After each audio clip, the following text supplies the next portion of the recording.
Muito bem, meus amigos, hoje domingo, 7 de abril de 2020. Deveria ser uma terça-feira, 7 de abril de 2020, mas é domingo. É domingo porque nossos parlamentares assim o querem. Estamos presos num domingo já há alguns dias. E isso certamente terá um preço muito alto daqui a pouquinho para esta pobre e sofrida população. Mas não para todos, evidentemente, porque imaginem que algumas pessoas muito privilegiadas no Brasil vivem nababescamente, ganhando salários altíssimos, só comparáveis, por exemplo, a parlamentares americanos. Imagine que coisa boa essa, viver no Brasil ganhando um salário de um alto executivo americano ou de um parlamentar americano, por exemplo. Quanta honra, quanta distinção, oh, quanta alegria, mais de 1000 palhaços no salão. Pois é, os palhaços somos nós, mas isso acontece sim no Brasil. É claro que muito brasileiro sai do Brasil para ganhar bons salários nos Estados Unidos, o que motiva, por exemplo, um brasileiro de formação mediana a deixar a sua família aqui e ir buscar a vida nos Estados Unidos, é a oportunidade de ter bom salário, poder guardar uma graninha, voltar para o Brasil alguns anos depois, comprar uma casa para a família, montar um negócio e tocar a vida. Muitos brasileiros, inclusive, arriscam a vida na passagem entre México e Estados Unidos, mas com a fé e a certeza de que, uma vez chegando na América, poderão ter uma vida difícil, claro, mas compensadora, pelo quanto economizarão para um dia voltar para a terrinha amada. Agora, muitos brasileiros têm todos esses privilégios sem precisar deixar o Brasil, sem precisar atravessar a fronteira entre o México e os Estados Unidos.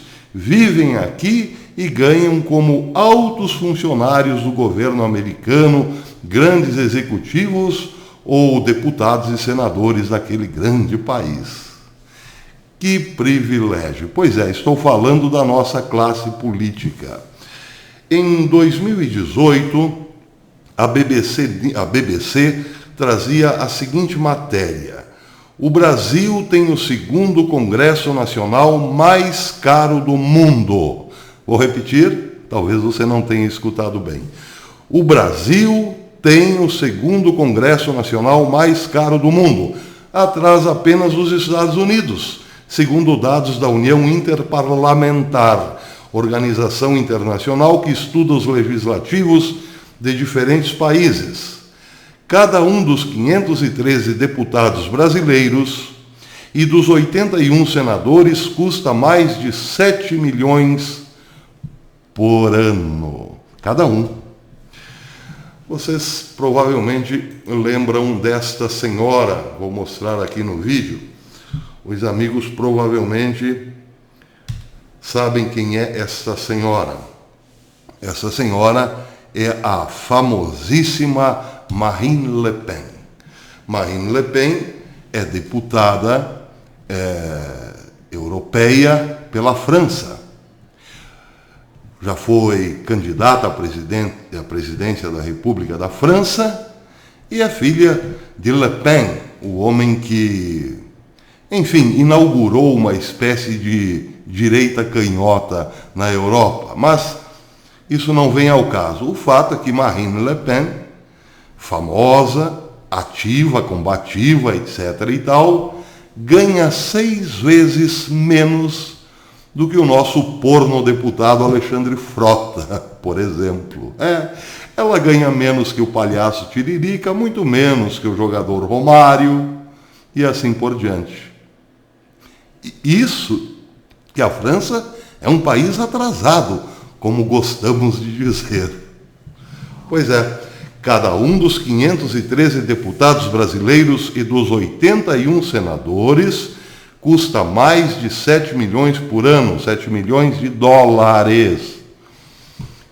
6 vezes mais do que um parlamentar francês, por exemplo. Como forma de cortar gastos públicos, o presidente eleito, isso é de 2018, Jair Bolsonaro, propôs durante a campanha reduzir o número de deputados federais de 513 para 400. Ele argumentou que os deputados custam caro e têm muitas mordomias.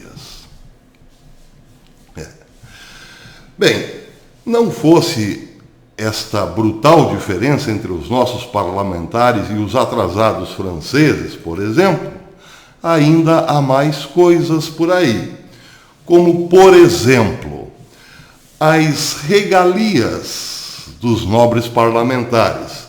Além de salários altíssimos, tem também verba destinada à contratação de pessoal. Esta matéria também é de 2018 e foi publicada pelo site da Câmara.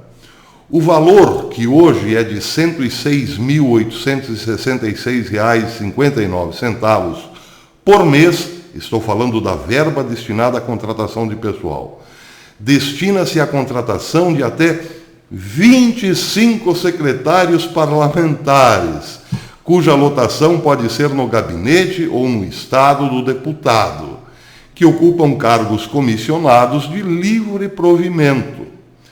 A remuneração do secretariado deve ficar entre R$ 980 e R$ 98 e R$ 15.022. Mas eles têm também o auxílio moradia, claro, R$ 4.253, concedidos aos parlamentares que não moram em residências funcionais em Brasília. Pois é, acabou aí? Não! Existem também as despesas com saúde. Porque precisamos cuidar bem dos nossos políticos. Os deputados têm atendimento no Departamento Médico da Câmara, o DEMED, e podem pedir reembolso para despesas médico-hospitalares realizadas fora do DEMED. Deputados em exercício do mandato e seus familiares, que podem ser incluídos como dependentes no imposto de renda, têm direito de utilizar o departamento. Além disso, se quiser, o parlamentar poderá aderir ao plano de saúde dos funcionários da Câmara, pagando R$ 420 por mês, módicos R$ 420 por mês, com direito à rede conveniada nacional e a filhos e cônjuge como dependentes, sim, por meros R$ 420 por mês. Também é paga a participação de 25% sobre o valor da despesa médica realizada. Talvez seja por isso que... Bem, enfim, vamos seguir em frente. Vamos seguir em frente, como diz o nosso amigo Tiago. Eles têm também a cota gráfica. O parlamentar pode solicitar a confecção de material de papelaria oficial, cartões, pasta, papel timbrado e envelopes, e a impressão de documentos e publicações. Não bastasse isso, tem também a ajuda de custo. No início e no fim do mandato, o parlamentar recebe ajuda de custo equivalente ao valor mensal da remuneração. A ajuda é destinada a compensar as despesas com mudança e transporte e não será paga ao suplente que for reconvocado dentro do mesmo mandato. E para terminar, claro, a aposentadoria. Aquela que o trabalhador rural muitas vezes não consegue, depois de trabalhar a vida inteira no campo. Eles conseguem. A lei do Plano de Seguridade Social dos Congressistas, PSSC, Lei 9.506/97, prevê a aposentadoria com proventos proporcionais ao tempo de mandato. Nesse caso, os proventos serão calculados à razão de 1,36 avos por ano de mandato. É obrigatório, no entanto, preencher os requisitos de 35 anos de contribuição e 60 anos de idade. 35 anos de contribuição e 60 anos de idade. Aí você pergunta, mas por que tanto privilégio? Calma, calma, companheiro, calma, porque ainda nós não terminamos. Sim, porque tem também o fundo eleitoral e o fundo partidário. Sabia disso? O fundo eleitoral e o fundo partidário. O fundo partidário, por exemplo, já dizia o Estadão em 2018, é o seguinte: é um valor destinado mensalmente aos partidos para o custeamento de despesas diárias, como contas de luz, água, aluguel, etc. Ele é constituído por uma mistura de verba pública e doação privada, onde entram dotações orçamentárias da União, multas, penalidades e outros recursos atribuídos pela Lei 9.096 de 1995. Em setembro, o Congresso aprovou que esse dinheiro também fosse destinado ao impulsionamento de conteúdo na internet, compra de passagens aéreas para não filiados e contratação de advogados e contadores. O parlamentar que for pego numa maracutaia tem o direito de colocar a mão no seu bolso, tirar uma certa quantia para pagar o advogado para defendê-lo da maracutaia contra você, cidadão. Mais de 1000 palhaços no salão. Mas tem também o fundo eleitoral. Fundo eleitoral é um valor retirado inteiramente da verba pública. Aquela que deveria ir para o hospital do seu bairro, por exemplo, o centro de saúde, de atendimento do seu bairro, por exemplo, mas não, vai para o glorioso parlamentar.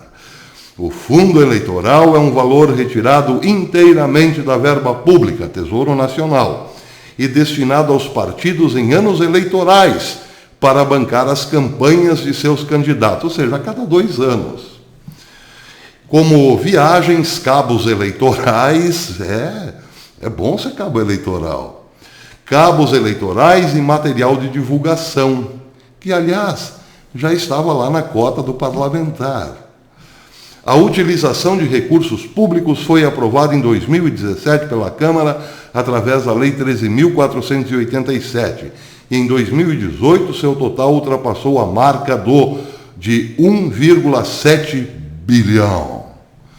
Para este montante, o Supremo Tribunal Federal votou doações privadas desde 2015. Acabou? Em tese acabou, mas espera.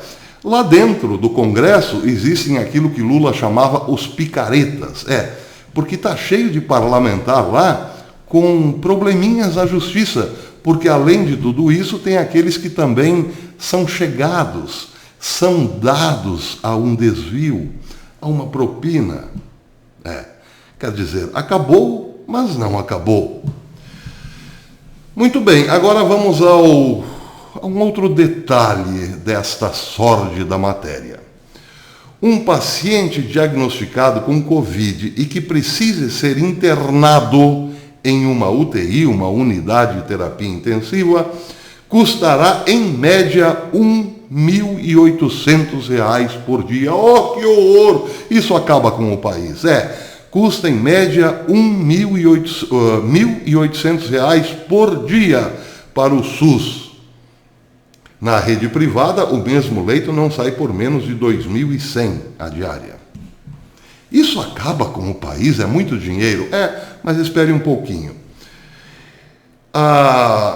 O R7 trouxe a seguinte matéria no dia 23/1 também de 2018. Entre salário, auxílio moradia, verba de gabinete e outros benefícios, cada deputado federal vai receber por dia trabalhado a bagatela de R$ 17.753,94 em 2018. Vou repetir, é rapidinho. Dói, mas precisamos aceitar. Entre salário, auxílio moradia, verba de gabinete e outros benefícios, cada deputado federal vai receber por dia trabalhado a quantia de R$ 17.753. Cara, eu me lembro ter dado outra notícia, assim, aqui. Um paciente diagnosticado com Covid-19 que precisa ser internado em uma unidade de terapia intensiva custará em média R$ 1.800 por dia, claro. E um deputado custa em média R$ 17.753, mais de 10 vezes o valor de um internado na UTI. Pois é, brincadeiras, ou melhor, ironias à parte, porque aqui ninguém está brincando, o fato é que esses políticos não vivem no Brasil há muito tempo, eles vivem na Ilha da Fantasia. Portanto, eles não podem, não têm mais a percepção da realidade, porque vivem como se estivessem lá nos Estados Unidos, na Suíça, no Japão dos seus melhores tempos. E nós aqui, brasileiros, somos obrigados a carregar esse fardo para pagá-los. E depois de pagá-los, vê-los virarem as costas para nós. Esse tem sido o grande câncer brasileiro. É isso que tem matado o povo brasileiro e é isso que contribuirá para a grande quebradeira que virá pela frente. A pobreza e a miséria nos esperam, mas só a nós, povo que agora é obrigado a ficar confinado em casa, porque eles querem. É por isso, meus amigos, que eles querem destruir o presidente Bolsonaro. Bolsonaro tem 1 ano e 3 meses de governo e até agora nenhum caso de corrupção. Querem motivo maior para derrotá-lo? Pois é, esse sim é o nosso grande Covid-19, quer dizer, 2020. Até depois.